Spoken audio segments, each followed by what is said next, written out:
കൊടുംകുറ്റവാളി Govindachami jail ചാടാൻ നടത്തിയത് മാസങ്ങൾ നീണ്ട തയ്യാറെടുപ്പ്. ശരീരഭാഗം പകുതിയായി കുറച്ചു. ചോറ് കഴിച്ചിരുന്നില്ല. ഡോക്ടറുടെ അടുത്ത് നിന്ന് എഴുതി വാങ്ങി ചപ്പാത്തി മാത്രം കഴിച്ചു. തടിച്ച ശരീരമുള്ള ആൾക്ക് കമ്പിക്കുള്ളിലൂടെ കടക്കണമെങ്കിൽ സാധിക്കില്ല. ഇതായിരുന്നു ഭാരം കുറച്ചതിന്റെ ലക്ഷ്യം. സെല്ലിലെ 2 കമ്പികൾ മുറിച്ചാണ് ഇയാൾ പുറത്തു കിടന്നത്. താഴത്തെ കമ്പികളാണ് മുറിച്ചത്. ജയിലിൽ നിർമ്മാണ പ്രവർത്തനങ്ങൾ നടക്കുന്നുണ്ട്. അവിടെ നിന്നും ഹാക്സോ ബ്ലേഡ് സംഘടിപ്പിച്ചു. ദിവസങ്ങളായി കുറച്ചായി കമ്പികൾ മുറിക്കാനുള്ള ശ്രമം നടത്തി. ഉപ്പ് വെച്ച് കമ്പികൾ തുരുമ്പിച്ചതായും സംശയമുണ്ട്. 2 വലിയ ഡ്രമ്മുകൾ വെച്ച് ഫെൻസിംഗ് കമ്പിയിൽ തുണികൾ കൂട്ടിക്കെട്ടിയാണ് കയറിയത്. ശേഷം ഇതേ തുണി താഴേക്കിട്ട് പിടിച്ചിറങ്ങുകയായിരുന്നു. ഉണക്കാനിട്ടിരുന്ന തുണികളും ഗോവിന്ദച്ചാമി എടുത്തിരുന്നു. ജയിലിലെ വെള്ള വസ്ത്രം മാറ്റിയാണ് പുറത്തേക്ക് ഇറങ്ങിയത്. ജയിലിലെ വരാന്തയിൽ CCTV ദൃശ്യങ്ങൾ പുറത്തു വന്നിട്ടുണ്ട്. സെല്ലുകളിൽ CCTV ഇല്ല. കഴിഞ്ഞ 2 വർഷത്തിലേറെയായി ഫെൻസിംഗ് വൈദ്യുതി ഇല്ല. ഇന്ന് സെല്ലിൽ നിന്ന് പുറത്തിറങ്ങിയത് 1:15ഓടെയാണ്. ചുവരിനോട് ചേർന്നായിരുന്നു ഗോവിന്ദച്ചാമി കിടന്നുറങ്ങിയത്. കനത്ത മടിയായിരുന്നു. അതിനാൽ പുതച്ചുമൂടിയാണ് കിടന്നത്. കൊതുകുവലയും ഉണ്ടായിരുന്നു. ഗോവിന്ദച്ചാമി കിടന്ന 10ാം ബ്ലോക്കിലെ സെല്ലിൽ വെളിച്ചമില്ല. 1:10 ഒരു വാർഡൻ വന്ന് ടോർച്ചടിച്ച് നോക്കിയപ്പോൾ പുതച്ചുമൂടിയ നിലയിൽ രൂപമുണ്ടായിരുന്നു. നിരവധി വീഴ്ചകളാണ് കണ്ണൂർ സെൻട്രൽ ജയിലിൽ ഉണ്ടായിട്ടുള്ളത്. ഈ ചോദ്യങ്ങൾക്ക് ഉത്തരം നൽകേണ്ടത് ജയിൽ അധികൃതരാണ്.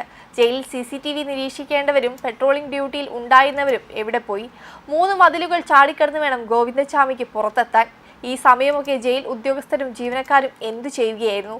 10ാം ബ്ലോക്കിലെ സെല്ലിൽ നിന്ന് പുലർച്ചെ 1:15 ഗോവിന്ദച്ചാമി പുറത്തിറങ്ങി.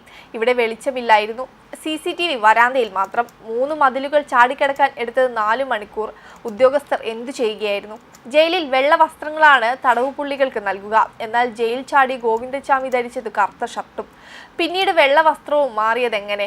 ഇയാൾക്ക് വസ്ത്രം എവിടെ നിന്ന് കിട്ടി? ഇതെല്ലാം ചോദ്യമായി അവശേഷിക്കുകയാണ്. അതേസമയം സൗമ്യ കൊലക്കേസ് പ്രതി ഗോവിന്ദച്ചാമി തടവ് ചാടാൻ തീരുമാനിച്ച വിവരം അറിയാമായിരുന്നുവെന്ന് സഹ തടവുകാരൻ മൊഴി നൽകി. ഗോവിന്ദച്ചാമി ജയിൽ ചാടാനുള്ള ആസൂത്രണം തുടങ്ങിയിട്ട് ആഴ്ചകളായി. ഒപ്പം ചാടാൻ താനും പദ്ധതി ഇട്ടിരുന്നുവെന്നും എന്നാൽ കമ്പികളിലൂടെ പുറത്തു ചാടാൻ കഴിയാത്തതിനാൽ പുറത്ത് കടക്കാൻ കഴിഞ്ഞില്ലെന്നും തടവുകാരന്റെ പോലീസിന് നൽകിയ മൊഴിയിൽ പറയുന്നുണ്ട്. തമിഴ്നാട് സ്വദേശിയാണ് ഗോവിന്ദച്ചാമിയുടെ സഹ തടവുകാരൻ. ജയിൽ ചാടിയ ശേഷം കേരളം വിടാൻ പദ്ധതിയിട്ടെന്ന് സൗമ്യ വധക്കേസ് പ്രതി ഗോവിന്ദച്ചാമി മൊഴി നൽകിയിരുന്നു. സംസ്ഥാനം വിടാനായിരുന്നു പദ്ധതിയെന്നും മോഷണം നടത്തി പണം കണ്ടെത്തുകയായിരുന്നു ലക്ഷ്യമെന്നും ഗോവിന്ദച്ചാമി മൊഴി നൽകി. 1.5 മാസത്തെ ആസൂത്രണത്തിനൊടുവിലാണ് ജയിൽ ചാടിയതെന്നും പത്രങ്ങളും ഡ്രമ്മും ഉപയോഗിച്ചാണ് മതിലിന് മുകളിലേക്ക് കയറിയെന്നും ഗോവിന്ദച്ചാമി പോലീസിനോട് പറഞ്ഞു. ഗോവിന്ദച്ചാമിയെ ക്രൈംബ്രാഞ്ച് ഓഫീസിലെത്തിച്ച് വിശദമായി ചോദ്യം ചെയ്യുകയാണ്. ഇന്ന് പുലർച്ചെ 1:30ഓടെയാണ് ജയിൽ ചാടി ഗോവിന്ദച്ചാമിയെ 10:30ഓടെയാണ് പോലീസ് കണ്ടെത്തിയത്. തളാപ്പിലെ ആളൊഴിഞ്ഞ പറമ്പിൽ കിണറ്റിനുള്ളിൽ നിന്നായിരുന്നു ഇയാളെ കണ്ടെത്തിയത്. കിണറ്റിൽ ഒളിഞ്ഞിരിക്കുകയായിരുന്നു ഗോവിന്ദച്ചാമി. ഇയാളെ പോലീസ് കണ്ണൂർ ടൗൺ സ്റ്റേഷനിലേക്ക് കൊണ്ടുപോയി. ഗോവിന്ദച്ചാമിയുടെ ജയിൽ ചാട്ടവുമായി ബന്ധപ്പെട്ട് ജയിൽ ഉദ്യോഗസ്ഥർക്കെതിരെ നടപടിയെടുത്തിട്ടുണ്ട്. ഹെഡ് വാർഡനെയും 3 വാർഡന്മാരെയും അന്വേഷണ വിധേയമായി സസ്പെൻഡ് ചെയ്തു. ജയിൽ ഉദ്യോഗസ്ഥർക്ക് വീഴ്ചയുണ്ടായെന്ന് ജയിൽ മേധാവി തന്നെ വ്യക്തമാക്കുകയും ചെയ്തു. വെബ് ഡെസ്ക് കർമ്മ ന്യൂസ്.